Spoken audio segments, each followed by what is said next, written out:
Hello, everyone, and welcome back to MF Uncensored. Don't forget, if you guys are listening to us on the go, you can find us on Podbean, Apple Podcasts, Spotify, iHeartRadio, basically anywhere you get your podcasts. You can also find more of our content on our website, themisfitfaction.com. There you find links to not only this show, but some of our other shows like Cinematic Adventures and the Multiverse Fancast. As always, I'm one of your hosts, Paul. With me via the Zoom studio is the self-proclaimed or given title, the Love Engineer, Mr. Allan Watts. Allan, how are you today? I'm very good, thank you. Thank you for having me on. It's my pleasure. I'm really glad we were able to coordinate because if memory serves correct, we are not in the same country. I'm in England, and I believe you're over in the States. Over in the States. Yep. Those damn colonizers, I don't hold it against me. I wasn't there, but I'm really glad we were able to connect. Sometimes the time difference. What time is it there, if you don't mind my asking? It's 9 o'clock at night, so Oh, okay. So it's 4 in the afternoon here. So not as bad as I thought. All right. But I learned something new today. So let's start off with the obvious. So one of the things that caught me most about when you reached out to me was you call yourself, or you're called the Love Engineer. Can you explain the Love Engineer to me, please? I certainly can. Yeah, I was on a spiritual retreat. I think it was back in 2018 or something, and we were there for about 4 days. And on day three, one of the facilitators says, "Oh, so Alan, what do you do?" So I said, "Well, for the last 20 odd years, I've been a truck engineer, but I'm learning to be a relationship coach." He just sat there, looked up at the sky, and then looked back at me and said, "Oh, from truck engineer to love engineer." I thought, I'm having that. That's And when you have a name like Alan Watts, and there's a spiritual guy who just happens to be in the spirit world that's all over the internet, SEO's a nightmare. I can only imagine. But that's such a cool story. Like it's something that kind of connects what you were doing with what you were planning and supposed to be doing. Because obviously, like it's something that you're very passionate about. Just from you Yeah. sent me a copy of your book that I got to go through a little bit, and just it's really interesting stuff. But let's start at the very beginning. Now, if memory serves correct, you grew up on a farm. Can you tell me about that? Yeah, it was actually a beautiful gift because there was plenty of space. You got all the animals and all that kind of stuff as well. But you could go outside and your parents didn't worry about you. Hmm. Not like it is now. Even back then in the towns a little bit, although most of my mates were latchkey kids, it's like, well, get outside and don't come back till the streetlights come on, kind of thing. Oh yeah. And but for me, it was an immense sense of freedom and also looking to take on the family farm when I grew up. So a sense of purpose and identity, and all these things were intertwined with it. Right. So I've never grown up on a farm. What's like a day in the life of a farm look like? Well, generally, it depends what kind of farm it is. But when I was young, we had dairy, we had sheep, we had grain and arable. So it's also taught me a lot about work ethic, Hmm. because even on Christmas Day, Santa Claus comes in the night time. We want to open our presents with our parents in their bed, but we're not allowed to open them till after 7 o'clock. But the cows have still got to be milked and the animals have still got to be fed. So dad would get up about 5 o'clock in the morning, go off and do all the work, and then he'd come in about 7. One year he'd do it, the other year his brother would do it. So every other year, dad's not there Christmas morning. Hmm. And you do notice that difference, which is something that impacted me years later after the divorce. And Christmas comes along, it's like, I want my kids to have both parents there, but Hmm. they don't have that option because we're not together. So it is something I was very mindful of. Very. So there's that hard work ethic to it. So you get up in the morning, feed the animals, and then it depending on the time of the year, whether you've got to get harvest in, whether you've got to plant it, there's always something to do. They say make hay when the sun shines. That's true, you do. Mhm. But when it doesn't shine, you've still got to sort out the fencing and all the other stuff. It's not a job, it's a way of life. See, I respect that because, like, in all honesty, work you can have a whole conversation about work ethic, especially nowadays. There's the work ethic has changed, over the course of the last couple of years alone. So anybody that, can build that kind of ethic is going to go really far in life. Now, for you, that led you to mechanics and engineering. So, how did that happen? That happened because my dad got his truck driving license.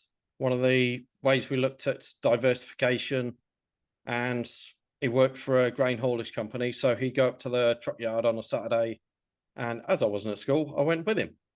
So every Saturday and Sunday morning, I'd be playing with trucks. So that was from like age 12. So by the time I got an apprenticeship at age 16, I'd kind of done half of it. So So you were ready to go. Like you had a very strong learning base.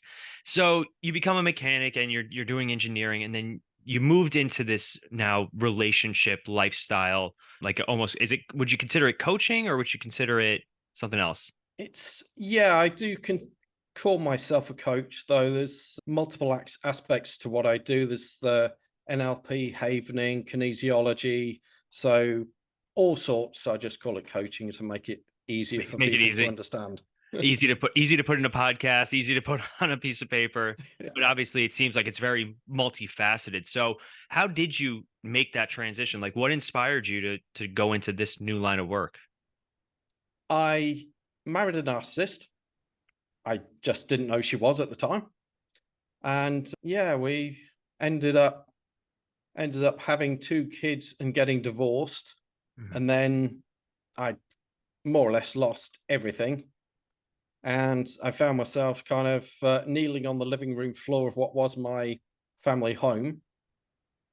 And I couldn't afford to keep up with the mortgage payments. But because my ex-wife had put a claim onto the house through the court, I couldn't sell it. Hmm. It was also in negative equity, so I owed more than it was worth anyway. And the bank said I couldn't rent it out. Plus, I was at that time full time in my mobile mechanics business, but it was only generating a part time income. So I Mhm. was kind of in a right mess. So I had to rebuild my life. And a part of that process, I wanted to understand women. That's still work in progress. And I also wanted to understand what relationships were like and why mine didn't work.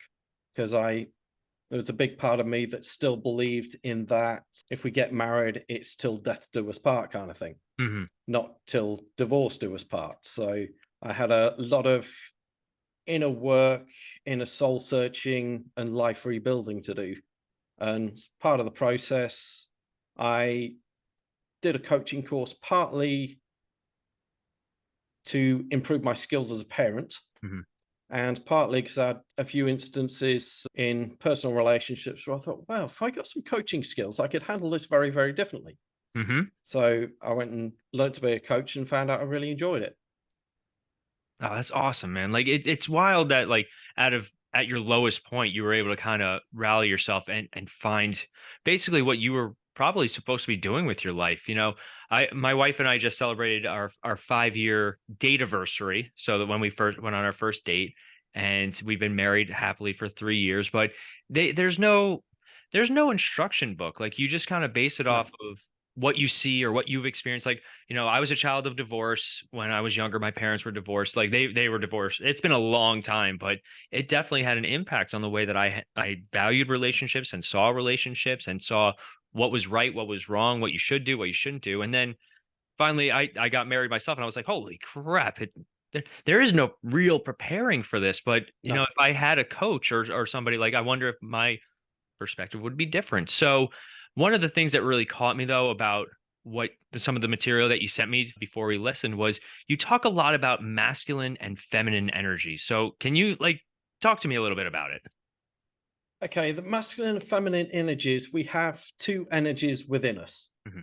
And you've got, on one hand, you've got the masculine, which is, if you like, the old-fashioned warrior type. And on the opposite end of the spectrum, you've got the feminine energy, which is the loving, the nurturing, the caring. We have both within us. Mhm. And when you look around in society at the moment, you see a lot of guys that are becoming a lot more feminine Mhm.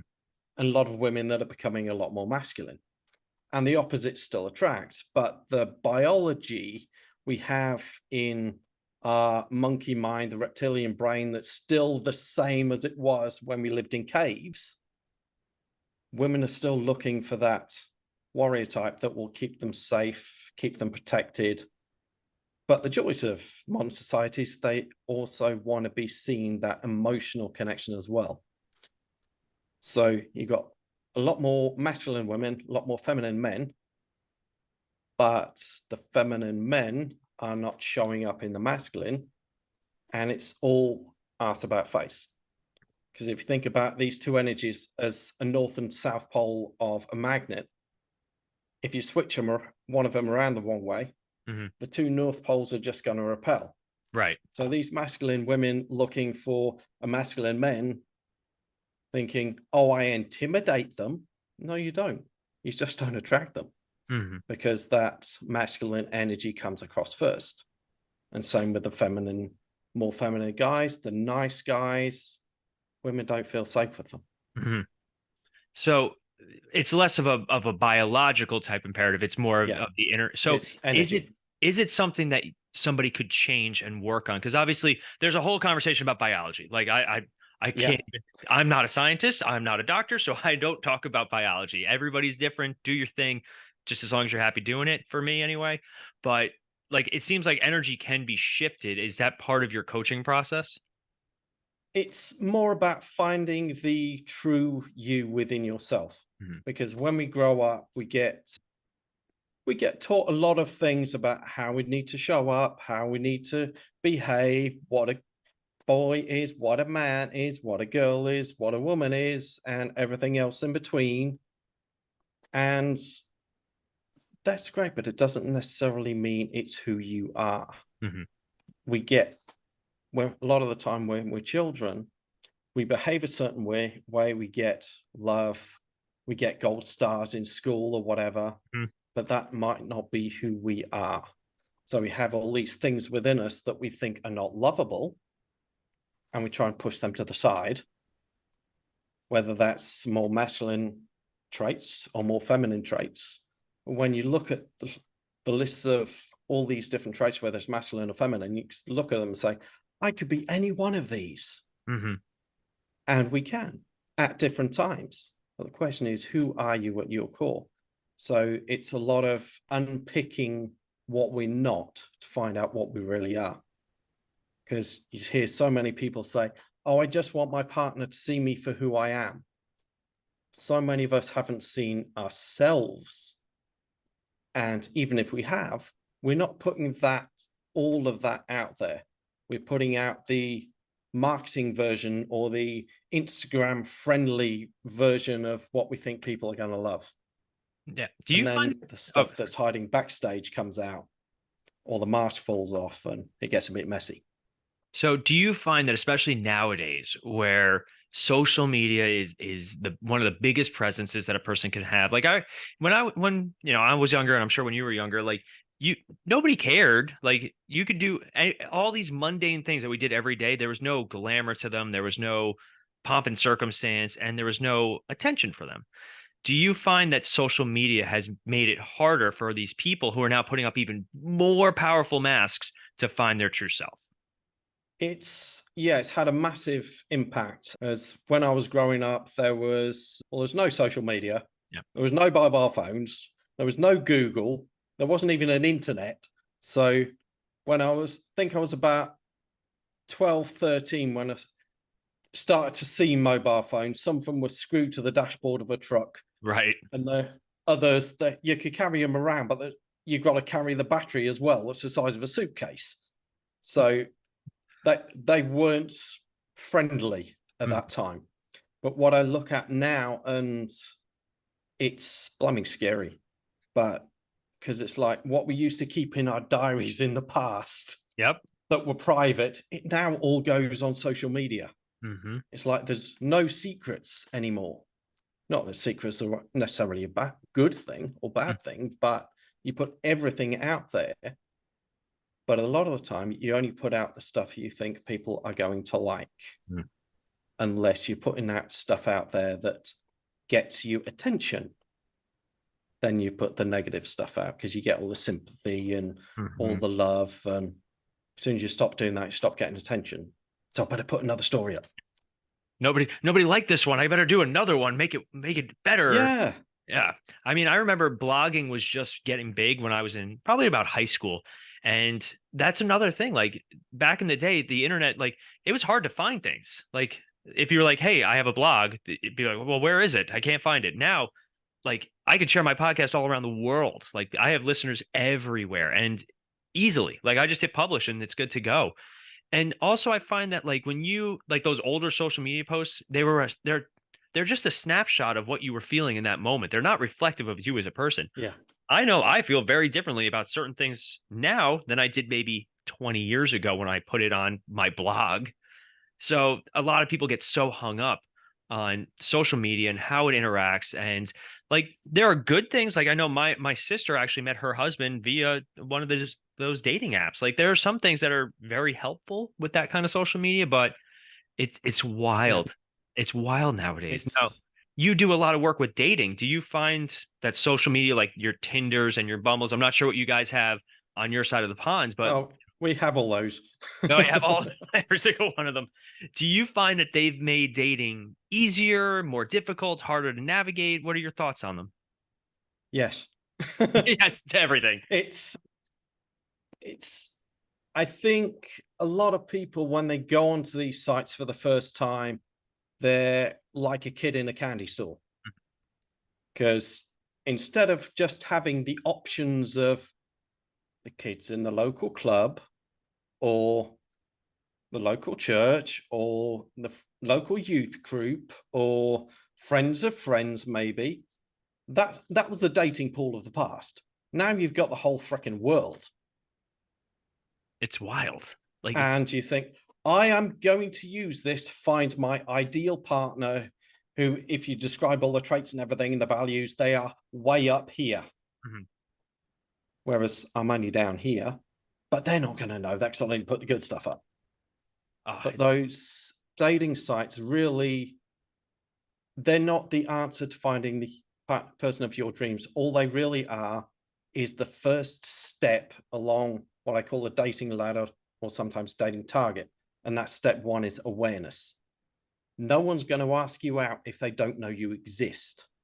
It's a little bit like being in business or having a podcast. If no one knows your podcast exists, who's going to listen to it? exactly. They've got to be aware of it first. Mhm. So you've got to be aware someone exists before you can ask them out.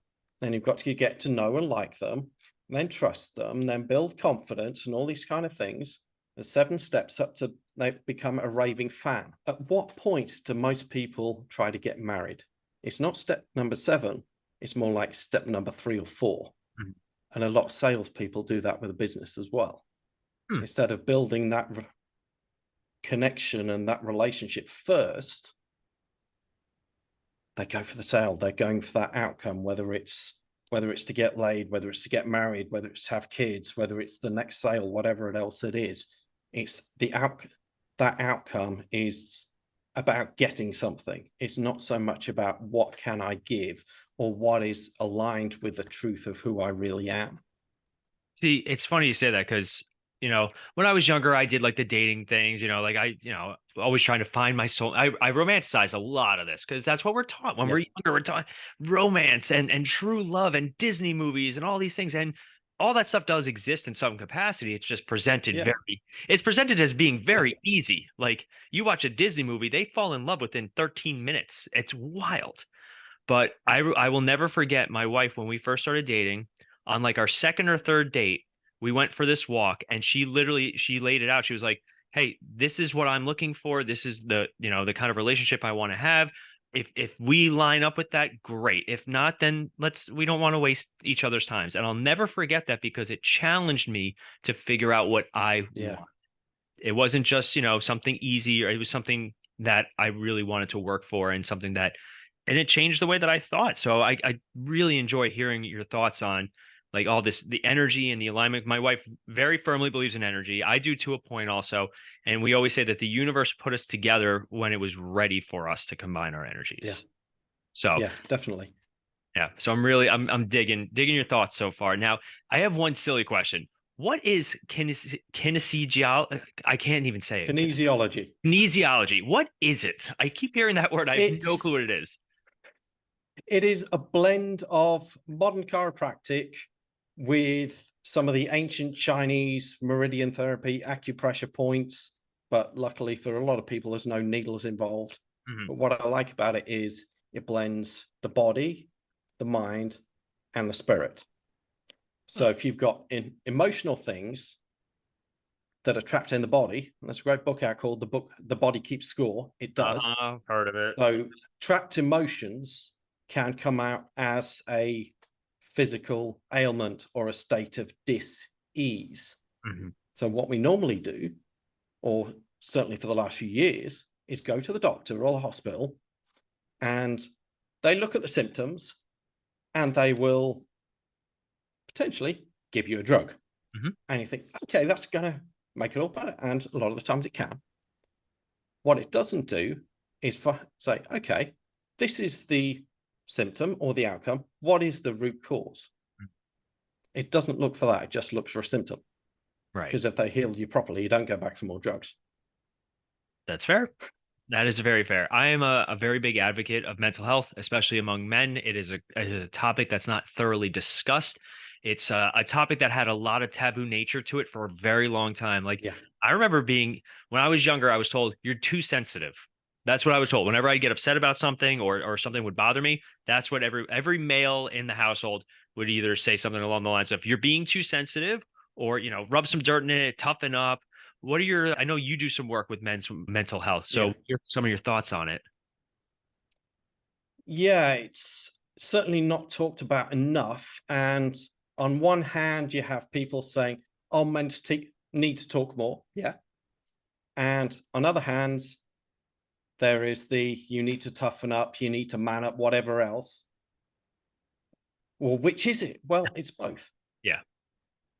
If we go back to the masculine feminine end, if you imagine a basic little circuit diagram with a battery, a wire going to a bulb, and then down to the ground. If you put a resistance between the bulb and the battery, it's not going to light.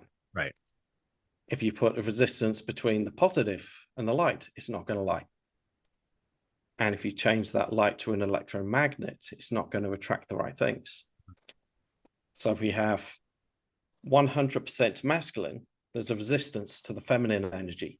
So you're not connected to the emotions, you're not connected to empathy, you're not connected to compassion, you're not connected to any of those things.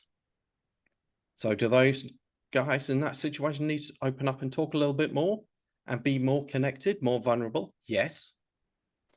And on the flip side, if the guy's 100% in his feminine energy, there's a resistance to the masculine. And how do those guys come across? As a needy mess that can't solve their own problems, can't do anything. So do they need to man up a little bit? Yes. It all depends on where you are on that scale. It's unfortunately not a one size fits all answer to anything, because we're all different. Yeah, and it's not something I can like look in the mirror or stand on a scale and get an answer for.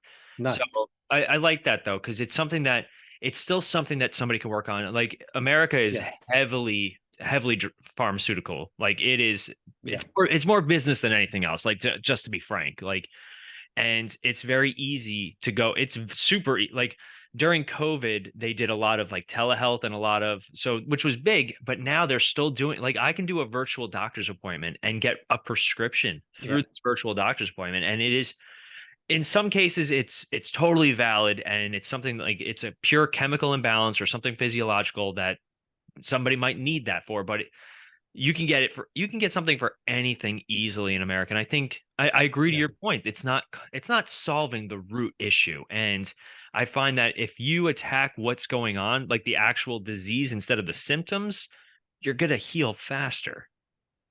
Yeah. But again, I'm not a doctor. I'm just a guy on a podcast talking to another guy. So who knows what I know. But for you now, you've also done one of my favorite things, and something that's actually on my bucket list that I want to do is you wrote a book. I've written two now. It's just Written two haven't now. published the second one. Oh, okay. All right. So can you tell our listeners about the first one at least? Yeah, it's that blue one over there, Yep. which is called Running Wild and Running Free, which is, in brief, is my journey through growing up on a farm and having the farm, my identity, my dreams, my future, and everything being sold from under my feet when I was age 13. So I had a lot of mental stuff and emotions trapped in my body ever since then.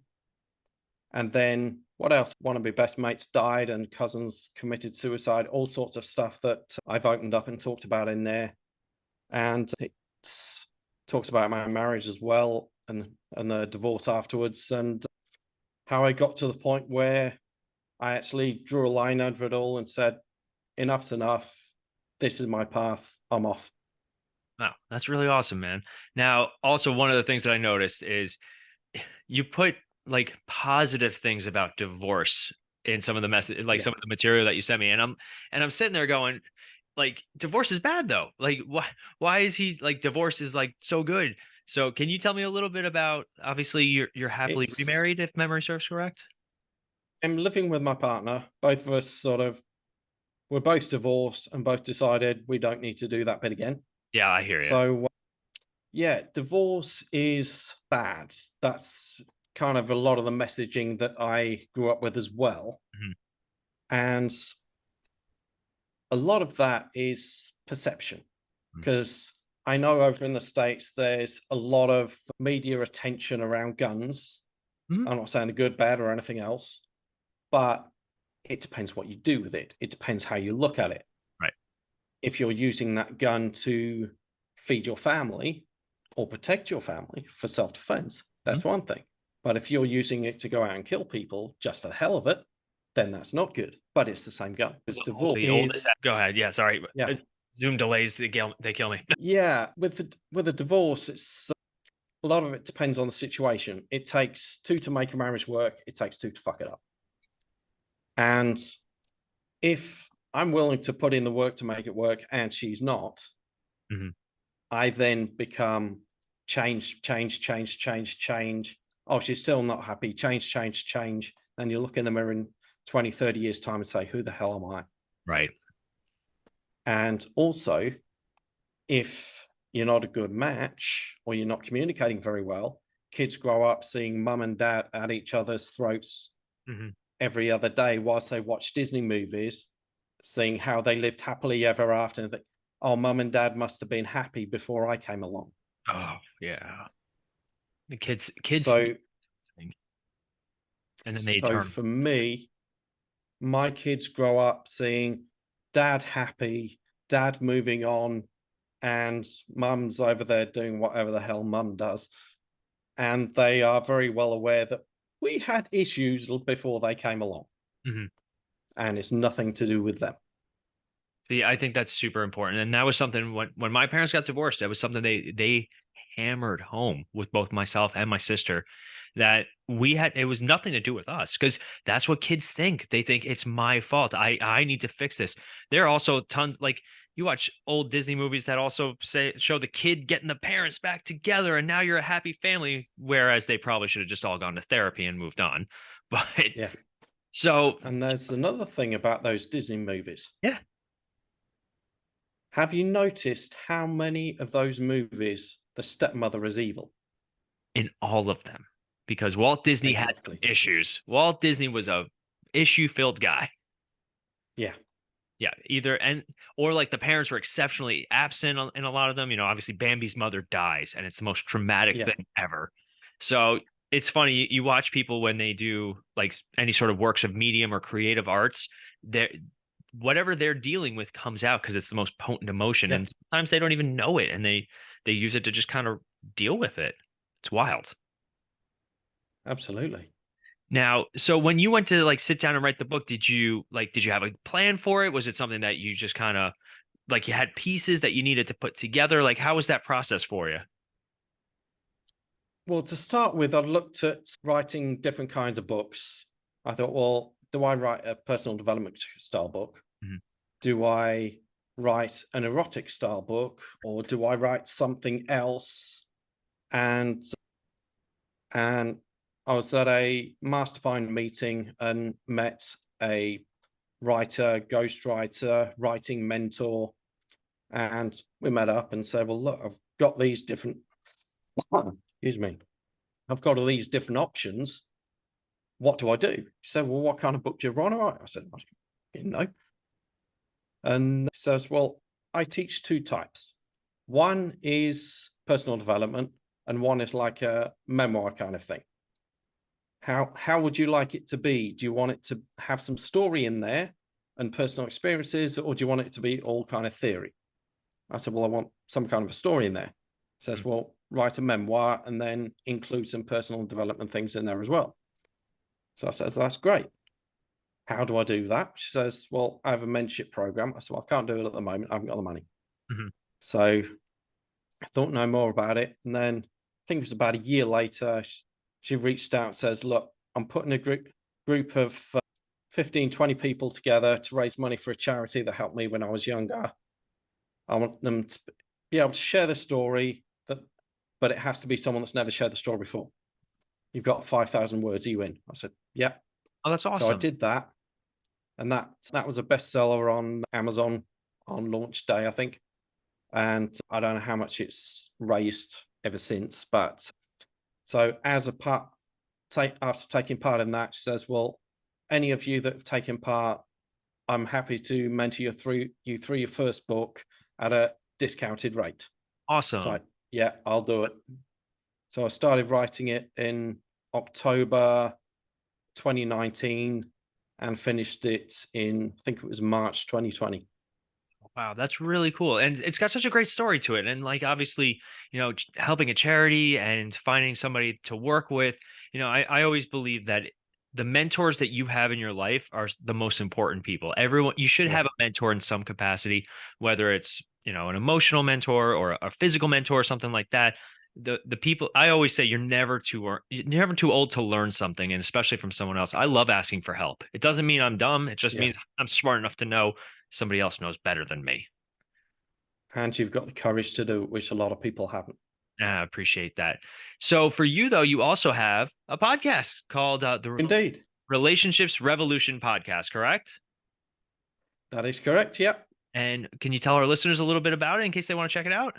Yeah, it's still quite new. I think episode number 8 is going out on Thursday. Mhm. That would be tomorrow. Oh, look at that. And that's a conversation I had with a lady that calls herself Goddess Andrea. She's a Tantra teacher, among other things, Oh, because I have an interview every other week, and the intention is to bring something that could be a revolution to someone's relationship. So whether it's a life coach, whether it's a couple that have got a long-lasting, great relationship, or whether it's someone that's had a challenging relationship story like myself and they've overcome it and turned things around. It's about giving value. And then the week in between, I kind of see them as little bonus sessions or little tips, which is just me twittering on about something that I feel like needs to go out at that time. So I like that. That's really cool. And like I love doing interviews. They're like my favorite thing to do because I love talking to new people. But I might have to check out your episode with somebody who does tantra because more personal curiosity than anything else. And I'm sure my wife would appreciate listening to it too. Now we are getting towards the end of our time. So at the end of our episodes, we always like to play a little game where we do a couple of rapid fire questions. If you are interested in playing, of course. yeah, let's do it. All right. So I try and tailor them to whoever I'm talking to. So these are very relationship and dating heavy, if that's okay. Yeah, go for it. All right. First one, describe your ideal date. Oh, bloody hell. Ideal date. Ultimately, it comes down to the same thing that comes out with any relationship or any intimate relationship I have, and that is, can I feel safe enough to be my full self? I like that. What is one piece of relationship advice that you would give to your younger self? My younger self, there would be 3 steps. 1, know yourself. 2, be yourself. And 3, stay true to yourself. I like that. I really like that. Let's see. A book or resource apart from your own book, because that's cheating, that you would recommend for understanding relationships. There's loads of them. Beyond Mars and Venus by John Gray. Very nice. I'm gonna have to write that. I'm just gonna edit this and write it down. Then that's fine. All right. Last question. This one's one of my. I like doing this one because it's always very entertaining. If you could have a sit down with any historical figure about love and relationships, who would it be? Well, I've got about 100 on my potential podcast guest list. That's awesome. Who would it be? That is a really good question. So I don't know if I can just pick one. Pick as many as you want. Then. Who cares? One, well, the likes of John Gray, I've read his books, so I don't need a conversation with him. But a couple I would be interested in talking to would be my grandparents. And one would be someone like either Bruce Dickinson from Iron Maiden or James Hetfield. So, because I am curious to see what being a rock star affects relationships and things like that. And I'm sure they have some stories about their relationships as well. So that would actually be a lot of fun. Oh, the 80s rock stars. What a time. So we are getting towards the end of our time, though. So, Allan, if anybody wanted to find your podcast or learn a little bit more about you and what you do, how would they be able to do that? Well, my website is theloveengineer.rocks. And the podcast is on Spotify, Apple. I'm not sure where else it goes, but it just goes wherever it goes automatically. Yep. And it's called Relationship Revolutions. And the videos I put up onto YouTube, which there's a link to from my website. Right. So easiest one is website, Facebook, LinkedIn, general stuff. I'm everywhere. Everywhere. Yep. So when we post the episode, we'll make sure we put your website on there too, so people can find you. But that is going to wrap us up for today. Allan, thank you so much for jumping in. This was a lot of fun, man. No worries. Hopefully we'll talk to you soon. Yeah, definitely. You take care. Likewise.